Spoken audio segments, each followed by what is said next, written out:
Assalamualaikum warahmatullahi wabarakatuh. Dalam video kali ini saya akan melanjutkan sebuah kisah yang berjudul Santesan Bernyawa. Dan sudah tentu kisah ini adalah kisah nyata. Dan dalam video ini Mimin berperan sebagai Kang Wijaya. Dan untuk yang belum mensubscribe channel ini, silahkan subscribe dulu, karena gratis, tidak merugikan sama sekali. Dan sebelum saya lanjutkan kisahnya, silahkan ambil dulu tempat yang paling nyaman agar tidak terganggu oleh siapapun. Baik, langsung saja kita menuju ke ceritanya. Terima kasih Wangsa, engkau telah mengingatkan dan menyarankan cucumu untuk mundur. Jika harus mundur, betapa kecewanya almarhum guruku Kiai Ambari dan mendiang nenekku yang telah berwasiat kepadaku. Dan jelas aku telah mengingkari amanah dari beliau-beliau sebelum wafat. Jang, makhluk-makhluk penguasa berbagai tempat mampu ditaklukkan oleh sepasang dukun itu. Mereka adalah makhluk-makhluk yang kuat dan punya nama besar dalam dunia lelembut. Dari situ kamu sudah bisa menyimpulkan kekuatan mereka, dan itu sangat berbahaya bagi keselamatanmu, ucap Wangsa Direja seraya mewujudkan dirinya. Assalamualaikum. Waalaikumsalam. Aku dan Wangsa Direja berbarengan menjawab salam. Aku tahu kecemasanmu, Wangsa, karena engkau yang selama ini berada dan mendampingi cucumu. Jika saat ini di tanah leluhurnya dan leluhurnya itu sendiri menyarankan untuk mundur, aku paham. Tapi aku tidak akan membiarkan cucumu untuk berjalan sendiri, menjalani titik tulis takdirnya. Tidak mengurangi rasa hormatku padamu, Wangsa. Biarkan aku yang bodoh ini mendampingi cucumu, menjaganya seperti dia menjaga dan merawat petilasanku, ujar satu sosok yang tidak lain adalah Mbah Jamrong. Jamrong senang sekali rasanya bisa bertemu dengan penguasa Puserdaya. Aku menyarankan untuk mundur, semua karena rasa sayangku yang begitu besar pada cucuku ini, dan semua untuk kebaikan hidupnya, Jamrong. Wangsa, apakah engkau mampu menahan malaikat pencabut nyawa? Saat tiba untuk mencabut nyawa cucumu, aku, engkau, dan juga cucu kita tak akan pernah bisa mengelak dari kematian. Maju ataupun mundur, kematian itu akan datang menjemput kita. Yang jadi masalah, kita sedang melakukan apa saat kematian itu datang? Jamrong, aku yang selama ini mendampingi dan menjaganya, aku tahu betul semua kejadian dalam perjalanan hidupnya. Engkau dan aku dari bangsa yang sama, tentu tahu siapa yang berada di belakang sepasang dukun itu dan seperti apa kekuatan mereka. Wangsa, Tuhanku dan Tuhanmu adalah Tuhan yang sama, yang maha perkasa, yang maha kuat, dan yang maha besar. Allahu Akbar. Usia kita sudah ratusan tahun, Wangsa. Tentunya entah sudah berapa banyak kita mengangkat tangan dengan berseru Allahu Akbar, serta entah berapa banyak kita membaca Fatihah dalam 5 waktu saat kita menunaikan kewajiban sebagai seorang hamba. Jika saja di belakang dukun itu adalah makhluk-makhluk yang kuat dan punya nama besar, lalu kenapa engkau ragu dengan Gusti Allah yang maha besar dan maha kuat? Kita berdua hanyalah pantara, Wangsa, yang ditunjuk Gusti Allah yang berada di posisi benar. Dan makhluk-makhluk itu memang ditempatkan oleh Allah dalam keburukan dan kemungkaran. Bukankah kehidupan ini selalu berpasangan? Aku tahu Jamrong, tapi dalam hal ini kita harus berkaca pada kejadian yang menimpa orang-orang yang berusaha untuk melawan milik santet semernyawa dan hasilnya meregang nyawa. Itu yang dikhawatirkan Jamrong. Mungkin jika cucuku tidak mundur, maka aku yang akan mundur. Eyang Wangsa, terima kasih atas sarannya dan juga kesediaannya yang selama ini selalu ada dan mendampingi. Maafkan cucumu ini jika kali ini tidak seiring sejalan. Tapi bukan berarti ini sebuah pembangkangan, tapi ini sebuah amanah yang harus dijaga. Mohon doanya Eyang Wangsa. Jika Eyang Wangsa mundur, cucumu tidak bisa memaksa Eyang untuk tetap di sini. Berlapang dada itu yang terbaik dan silahkan, ujarku. Cari aku di air terjun Kejayaan yang berada di hutan Sancang. Jika satu saat kamu butuh bantuan di atas batu hitam, aku akan duduk dan melihatmu di atas sana. Jamrong, jaga cucuku di daerah kekuasaanmu. Satu hal yang ingin kukatakan padamu cucuku, pergilah ke kaki Gunung Gede Pangrango. Di sanalah sepasang dukun itu berada. Aku tahu kamu kesulitan untuk menembus benteng gaib hingga tidak tahu keberadaan mereka. Dalam 7 hari ke depan, semua makhluk-makhluk yang ditaklukkan dukun itu akan datang untuk mengambil nyawa dari keluarga yang menjadi sasaran dari santet semernyawa. Sebelum pergi, bentengi rumah itu secara berlapis. Waktu yang tepat adalah serang dukun santet itu saat mereka, makhluk-makhluk yang ditaklukkannya, tengah menggempur tirai gaib. Jangan sampai benteng gaib jebol dan kamu belum menuntaskan kedua dukun itu. Sedikit saja terlambat, nyawamu dan keluarga itu pasti melayang. Wangsa Direja, pada akhirnya engkau tunjukkan kemampuanmu. Kenapa tidak bergabung saja untuk menuntaskan dan mengakhiri semua ini?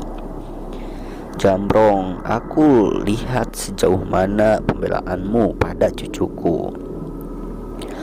Wangsa, dia bukan hanya cucu kesayanganmu, tapi anak ini adalah kesayanganku juga. Artinya kamu dan aku adalah kita.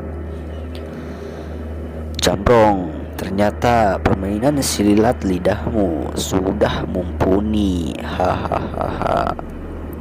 Terima kasih Eyang Wangsa atas petunjuknya, juga Abah Jamrong atas ilmu yang Abah berikan, ujarku.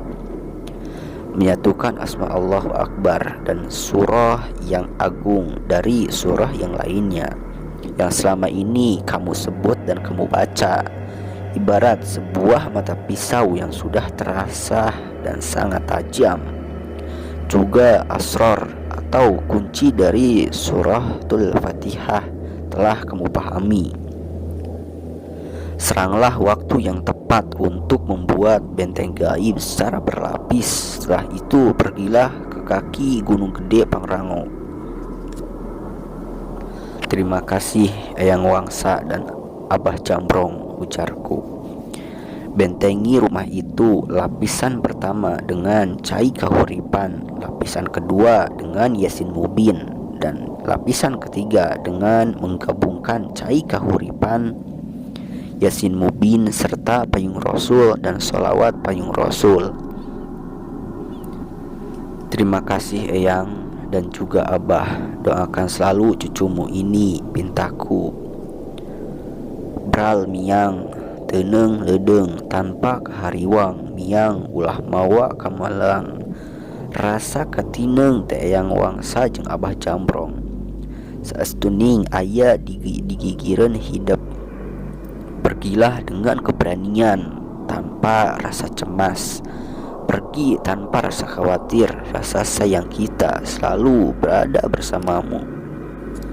Tolong Kang, tolong. Suara teriakan minta tolong yang berasal dalam rumah. Tidak perlu lagi untuk pergi ke kaki gunung gede. Mereka sudah berada di sini. Suara wangsa di reja yang mengingatkanku di saat tubuhku berlari ke arah asal suara itu. Astagfirullah, gumamku saat melihat tubuh mama yang sedang bergulingan sambil memegangi perutnya yang kembali membesar. Lalu mama memuntahkan darah yang telah berubah warna, yaitu warna hitam. Tubuh mama kembali terbaring dengan kedua bola mata yang mendelik dan hanya berwarna putih. Jari-jari kakinya meregang, kedua telapak tangannya meremas daun pisang yang menjadi alas tidur. Semua tubuhnya meregang dengan urat-urat darah yang menyembul berwarna biru. Erangan kesakitan terdengar sangat menyayat. "Kang, tolong, Mama," pinta Sari. "Selamatkan Mama, Kang," jerit Neti sambil mengacungkan pergelangan tanganku. Aku tak mampu untuk berbuat banyak. Santet itu telah memakan korban dan aku tak mampu menyelamatkan Mama. Muntahan darah yang berwarna hitam yang kental seakan punya kaki berjalan dan mendekati ke arah kaki Sari yang tengah menangisi jasad ibunya. "Sari, cepat berdiri," ujarku seraya mengambil batang kelor. Seketika Sari berdiri dan menatap ke arah darah kental hitam yang merayap mendekatinya. "Kang Wi," teriak Sari sambil berdiri. Sabetan tangkai kelor tepat menggena gumpalan darah hitam hingga darah kental itu tercerai berai. "Ho ho ho ho," gema suara tawa yang membahana seiring munculnya asap pekat dan menghilangnya gumpalan darah hitam. Saat kemudian suasana hening dan tak lama kemudian suara tangisan dari 4 saudara itu pecah. "Maafkan Akang yang tidak mampu menjaga ibu kalian. Insya Allah ini yang terbaik menurut Gusti Allah, agar ibu kalian tidak merasakan rasa sakit yang berkepanjangan, meskipun dengan cara yang tak lazim. Semua tidak lepas dari kodrat dan iradat Gusti Allah. Kalian harus ikhlas menerima semua takdir yang sudah digariskan. Tiap saat kita menjaga dan merawat Mama serta berdoa untuk kesembuhan dan keselamatan Mama. Tapi Gusti Allah tidak mendengar semua doa kita. Gusti Allah tidak adil. Kenapa tidak mencabut nyawa dukun itu dan yang menyuruhnya? Kenapa, Kang? Sudah menjadi kewajiban kita untuk berdoa dan memohon kepada Gusti Allah, dan sudah menjadi hak mutlak Gusti Allah untuk mengabulkan atau tidak setiap doa hambanya.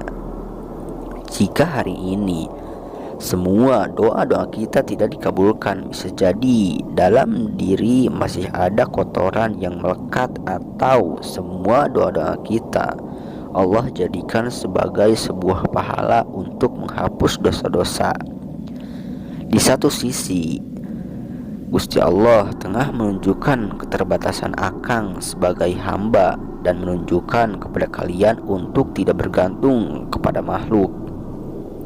Tapi Kang, sergah Neti, ikhlas dan tidak ikhlas, inilah kenyataan yang terjadi. Jangan pernah lari dari kenyataan. Hadapi. Suasana duka menyelimuti keempat kakak beradik. Tangisan pilu menyertai sebujur jasad yang terbungkus kain putih yang dimasukkan ke dalam liang lahat. Selepas acara doa arwah malam itu depan teras rumah, Akang tahu kondisi kalian, tapi kalian juga harus tahu, ujarku sambil menyodorkan selembar foto keluarga. Hanya Irwan yang tidak melihat foto itu. "Ini maksudnya apa, Kang?" tanya Dadang kepadaku. "Sebenarnya Akang tidak ingin menceritakan ini pada kalian semua. Hanya saja kondisi saat ini yang membuat Akang harus bercerita sama kalian bahwasannya kalian berempat menjadi target selanjutnya dari kekuatan santet itu. Jujur, Akang harus katakan pada kalian saat ini, Sari sudah dikunci oleh kekuatan gaib sebagai korban berikutnya. Akang tahu pasti kalian sangat sayang pada ibu juga adik bungsu kalian. Itulah cara keji agar meruntuhkan mental kalian hingga pada akhirnya saat mental kalian runtuh, kewaspadaan kalian akan berkurang serta semangat kalian yang padam, maka akan timbul rasa putus asa. Hingga dengan mudah setan-setan itu masuk dan berbisik di hati dan telinga kalian. Materi yang kalian punya hanya mengobati materi yang lainnya. Maksudnya, tanya Irwan kepadaku. Dengan makan kalian bisa menghilangkan rasa lapar. Lalu bagaimana dengan jiwa kalian yang kerontang? Lalu asupan apa yang bisa digunakan untuk menyirami jiwa kalian yang kering kerontang? Dengan apa, Kang Wi? Kali ini Neti yang bertanya. Zikir adalah sebuah doa yang merupakan sebuah asupan energi yang tak kasat mata. Tempatkan diri kalian sebagai hamba, karena pada dasarnya Gusti Allah tidak butuh kita, tapi kita yang butuh Gusti Allah. Apa yang harus kita lakukan untuk menangkal semua ini, Kang? Kembali Neti bertanya. Berserah diri dan pasrah pada Gusti Allah, memohon perlindungan dan pertolongan Gusti Allah. Sehebat apapun santet itu, bila Allah menakdirkan kalian selamat, maka selamat. Pasrah dan berserah serta berikhtiar dengan berdoa, jadilah kalian sebagai sebuah kesatuan, karena seekor serigala hanya akan menerkam domba yang keluar dari kawanannya. Saat ini kita semua adalah mangsa, termasuk Akang sendiri, karena sudah terlibat jauh dalam masalah ini. Bagi mereka, Akang seperti sebuah penghalang yang harus diiyahkan atau dilenyapkan terlebih dahulu. Aduh, Sari takut kalau sesuatu terjadi sama Akang. Siapa lagi yang melindungi kita semua? Sari, ada Allah yang maha segalanya. Insya Allah Akang baik-baik saja. Saat tengah asik mengobrol, terdengar bunyi klakson mobil. Terlihat lampu mobil yang menyorot di luar pagar. Om sama Tante datang, seru Sari seraya berdiri. Sari duduk, biar Akang yang membuka pagar, ucapku sambil berdiri dan berjalan ke arah pagar dan membukanya.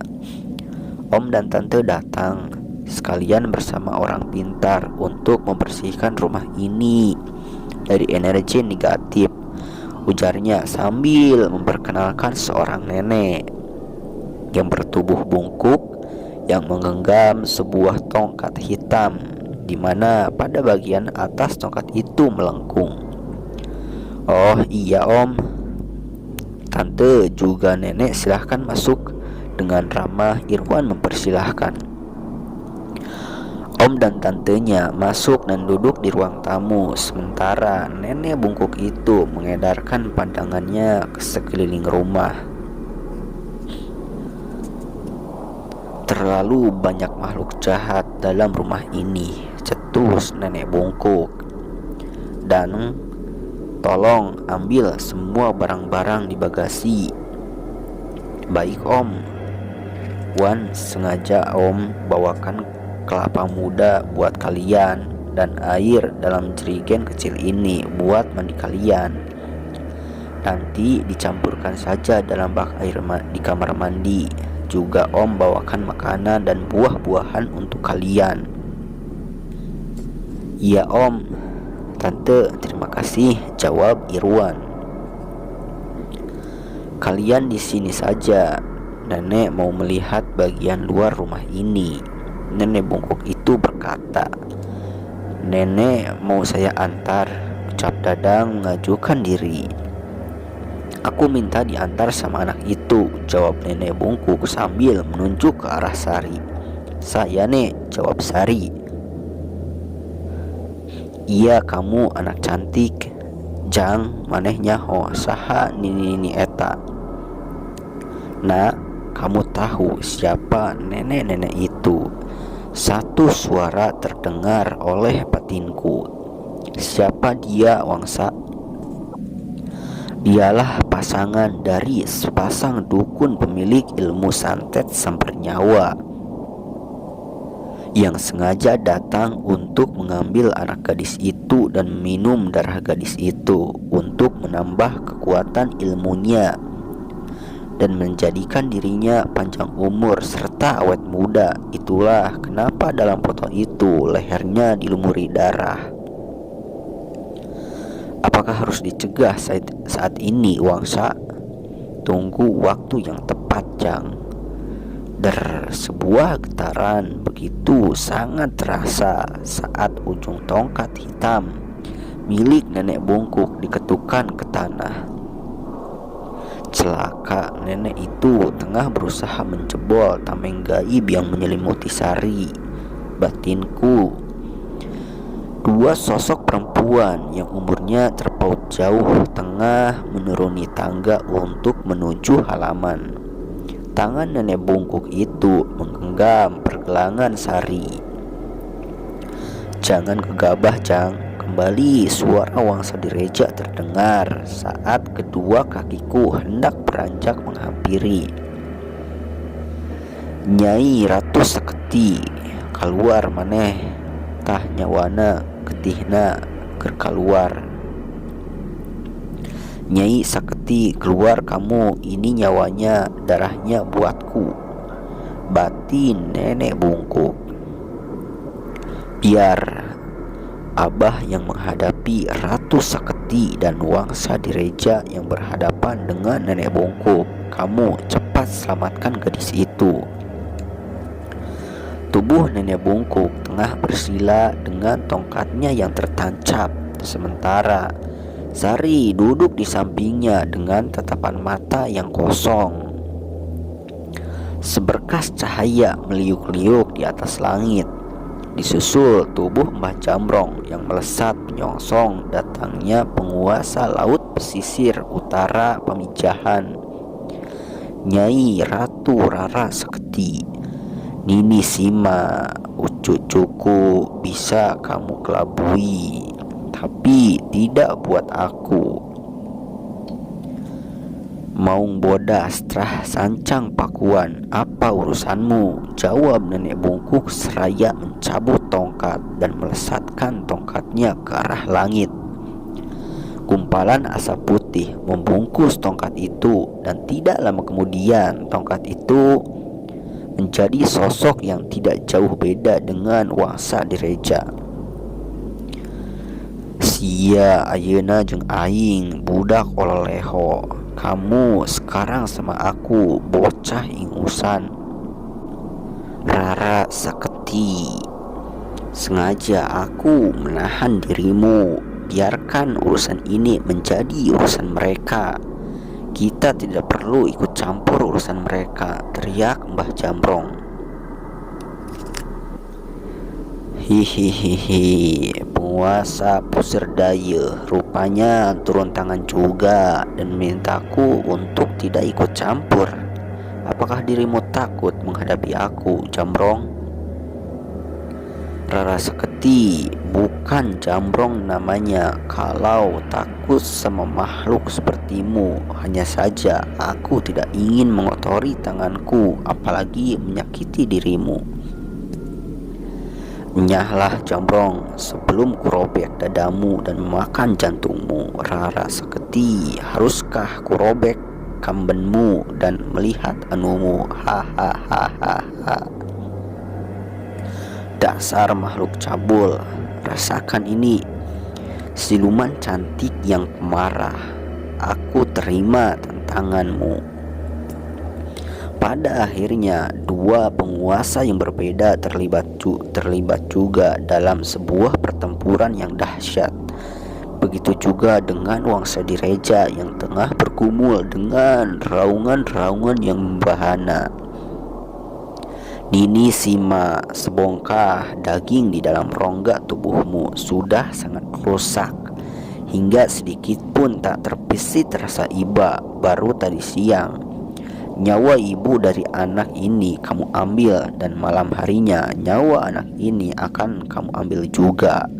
Memang dirimu manusia yang tak punya hati, sangat keji. Bocah ingusan, ini tubuhku dan hati ini milikku. Aku tidak peduli apa katamu, yang terpenting darah perawan itu akan membuat aku awet muda dan panjang umur.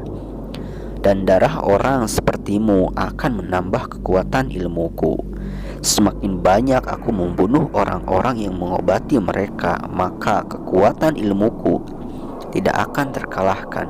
Itulah sebabnya aku datang kemari sebelum kamu mendatangi aku. Ketika dalam hatiku ada yang maha besar, maka dirimu bukan siapa-siapa. Berdebah, jangan kau sebut nama Tuhanmu di hadapanku, dan aku ingin tahu seberapa besar Tuhanmu juga nyalimu. Gerakan tanganku yang menghantam tanah dalam pukulan az-zalzalah adalah sebuah jawaban, di mana pukulan itu menimbulkan goncangan yang dahsyat. Tubuh Nini Sima terlihat limbung, dan kesempatan ini tidak disia-siakan.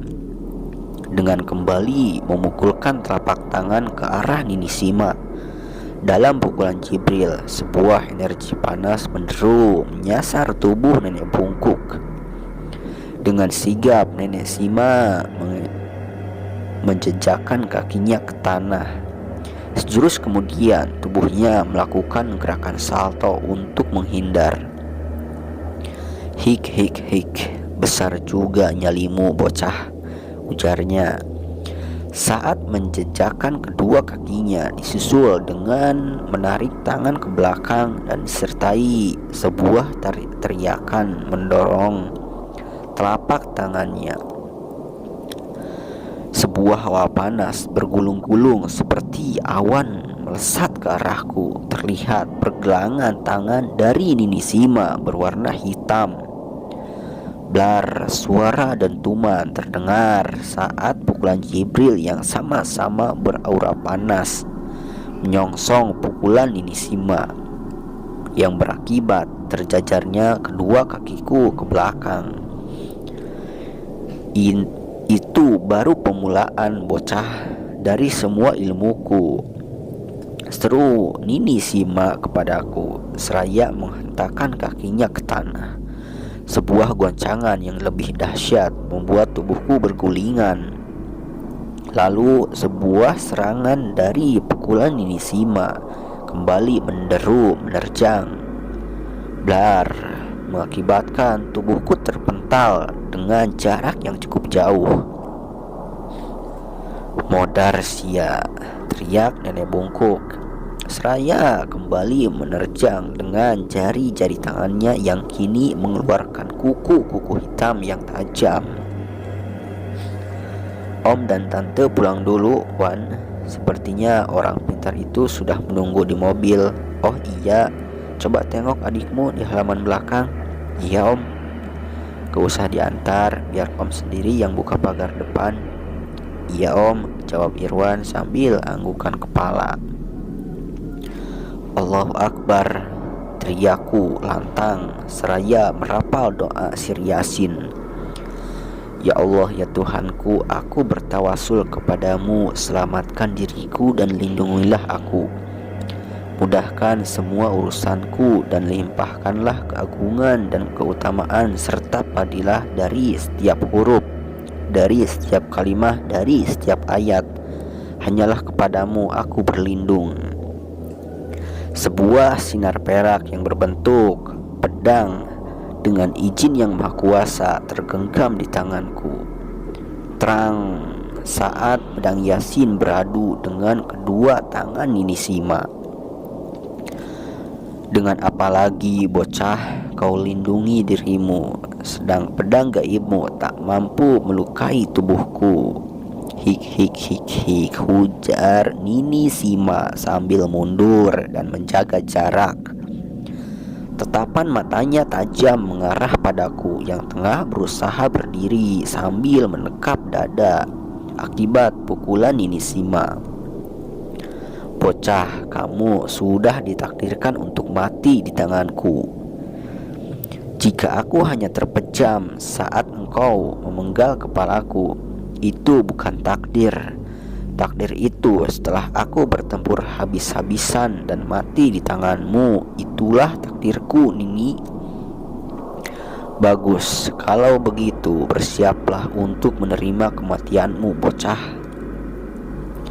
Dari sekian banyak petualanganku, hanya Nini yang terasa begitu berat, apalagi kalau menghadapi sepasang. Mungkin sudah dari tadi terbujur kaku diriku ini. Kenapa tidak kamu potong saja lehermu setelah tahu pasanganku? Jika aku harus mati, aku memilih untuk mati di tangan kalian berdua. Kalau hanya sendiri, mungkin Nini yang ditakdirkan mati di tanganku. Bocah edan, maki Nini Sima sambil mengangkat dua tangannya ke atas. Satu pusaran angin berputar mengelilingi tubuhku seakan ingin menelan tubuhku. Asma kurung dan 4 asma terbalik telah menyelimuti tubuhku berbarengan dengan menghentakkan kaki. Satu energi dari 4 asma terbalik melesat menghantam pusaran angin. Wush, 2 gelombang angin bersatu dalam arah putaran yang berbeda. Hentikan sakti, tidakkah kau rasakan 2 gelombang energi yang berputar telah mengibarkan kain jarikmu hingga indahnya betismu menyilaukan mataku, dan aku tak ingin melihatnya. Jamrong, jangan berkilah dan sok suci, akui saja kekalahanmu. Sakti, aku akan menyerah kalau orang yang menaklukkanmu bisa mengalahkan anak laki-laki itu. Sebenarnya ini kesempatan bagimu agar lepas dari kekuatan sepasang dukun itu. Betul juga, Jamrong.